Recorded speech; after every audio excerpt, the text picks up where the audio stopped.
నిజాయితీగా పైకి వచ్చాను. ఇవాళ మీ అందరి ముందు మాట ఇవన్నీ ఇది నా వ్యక్తిగతం. ఒకసారి ఎమ్మెల్సీ చేస్తాను, ఒకసారి లోకల్ చైర్మన్గా ఇన్ఫర్మేషన్ అన్నీ 170 మంది వెళ్ళిపోయారు ఆర్ఎస్కే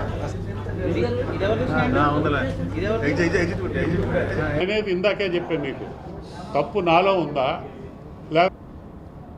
ఒక్కటి మాత్రం నిజం, నేను పుట్టుకతోనే పౌరుషం పోరాటం నా జీన్సులో ఉన్నాయి. అది ఒకవేళ తప్పు అయితే తప్పు కావచ్చు. ఇప్పుడు నా రాజకీయం అవి లేకపోతే నేను ముందడుగు వేయలేను. ఎందుకంటే నేను స్థానికుడిని కాదు, నేను పెద్దగా చదువుకోలేదు, నాకు కులబలం లేదు, బంధువులు లేరు, ఉన్నాయి 18 ఓట్లు. దాంతో ఎవరెవరిని ఎంతమందిని ఎదుర్కొంటున్నానో మీకు తెలుసు.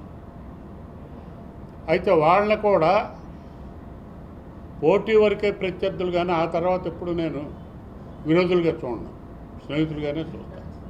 సరే, వాళ్ళు ఎలా చూస్తారనేది వాళ్ళ ఇష్టం. అయితే తెలుగుదేశం వల్లే నేను ఇంతటి వాడిని అయ్యాను రాజకీయంగా. నా దైవం ఎన్టీ రామారావు గారు, ఆ తర్వాత చంద్రబాబు నాయుడు గారు కూడా కోఆపరేట్ చేశారు. సరే, కొంతమంది నా వల్ల ఇబ్బందో, లేకపోతే నా పోరాట పటిమ పౌరుషం వల్ల ఇబ్బందులు కొన్ని ఉన్నా ఎదుర్కొని నిలబడగలిగాను. అయితే ఇప్పుడు విషయం చెప్పేసి తర్వాత మీకు తెలుగుదేశం నుంచి బీజేపీలోకి వచ్చాను.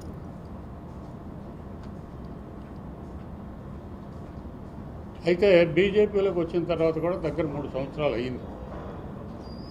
3 సంవత్సరాల నుంచి కూడా పార్టీ చెప్పినట్టుగా చూసా తప్పకుండా ప్రతిదీ వాళ్ళు ఇచ్చింది ప్రతిదీ. ముఖ్యంగా 2-3 చెప్తాను మీకు. ఇరిగేషన్ ప్రాజెక్టులు సందర్శన 100 కార్లతో అనేది పెట్టింది నేను. ఇదే హోటల్లో రౌండ్ టేబుల్ కాన్ఫరెన్స్ అంటూ ఒకటి పెట్టమని చెప్తే పెట్టింది నేను. ఆ తర్వాత 2-3 పబ్లిక్ మీటింగులు కూడా ఇక్కడ చేయించమంటే చేయించాను. ఇలాగా పార్టీ ఇచ్చిన ఆదేశాలన్నీ తూచా తప్పకుండా, దేనికి వెనకాడకుండా, అది ఆర్థికంగా ఉన్నాయండి, నైతికంగా ఉన్నాయండి, మీ సహకారం ఉన్నాయండి, దేనికి కూడా ముందు వెనక చూడకుండా పూర్తి చేయడం జరిగింది. అయితే ఇప్పుడు విషయం ఏమిటంటే,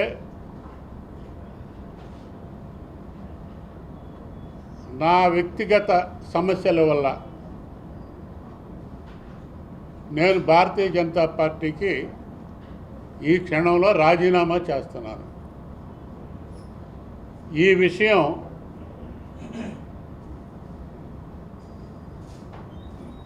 ఏ తప్పు చేయలేదనే నిర్భయంగా పెద్దలందరికీ చెప్పడం జరిగింది. అయితే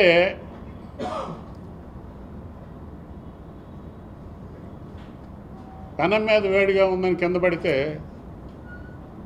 దూకితే కింద పడితే కొద్దిగా వేడి తగ్గిపోద్ది అనుకుంటే పొయ్యిలో పడ్డట్టు ఉంది పరిస్థితి. సరే, ఏది ఏమనియండి, ఇప్పుడు నేను ఎవరిని విమర్శించదలుచుకోలేదు. తెలుగుదేశం నుంచి వచ్చినప్పుడు కూడా ఎక్కడైనా మీ ప్రెస్సుల్లో కానీ ఎక్కడన్నా కానీ నేను ఒక్క మాట ఎవరిని అనలేదు, ముఖ్యమంత్రిని అనలేదు, ఏ పార్టీని అనలేదు. అయితే ఈ పరిస్థితుల్లో తప్పు నాలో ఉండొచ్చు, నా పోరాట పటిమ వాళ్ళకి కంటగింపు కావచ్చు, నాతో పాటు పోటీ పడలేక వాళ్ళు నాకు అపకారం ఏదన్నా కానివ్వండి, తప్పు నాలో ఉందా అవతలలో ఉందా అనేది కూడా ఆ విమర్శల జోలికి నేను వెళ్ళదలుచుకోలేదు.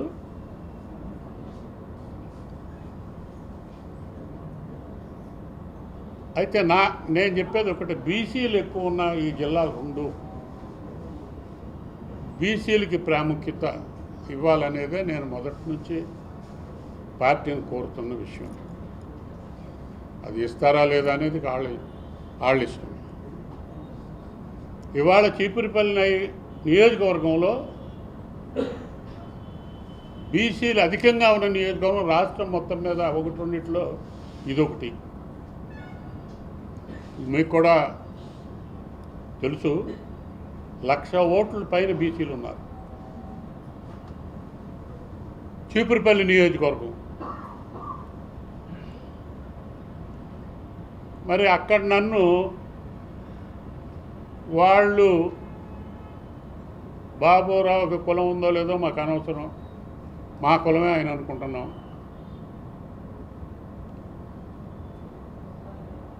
ఆయనకి బంధువులు ఉన్నారో లేదో మాకు అనవసరం, ఆయనే మా బంధువు. మాకు ఎన్ని ఉపకారాలు చేశాడో మా గుర్తులు ఉన్నాయి.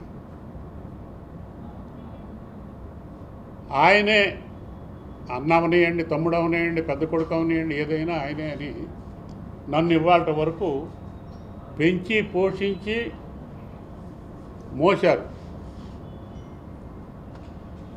మళ్ళీ చెప్తున్నా మీకు, ఎన్ని జన్మలు ఉన్నా చీపురుపల్లిలో ఉన్న వాళ్ళ బీసీల తాలూకా రుణం తీర్చుకోవడానికి భగవంతుడంటూ నాకు జన్మిస్తే, లేదా నేను చనిపోయే ఆఖరి క్షణంలో ఒక్క నిమిషం తెలివి ఉంటే, నాకు ఒక్క నిమిషం చీపురుపల్లిలోనే పుట్టాలి, నా తల్లిదండ్రులకే పుట్టాలి, రెండే కోరికలు కోరుకుని, ఈ రెండే.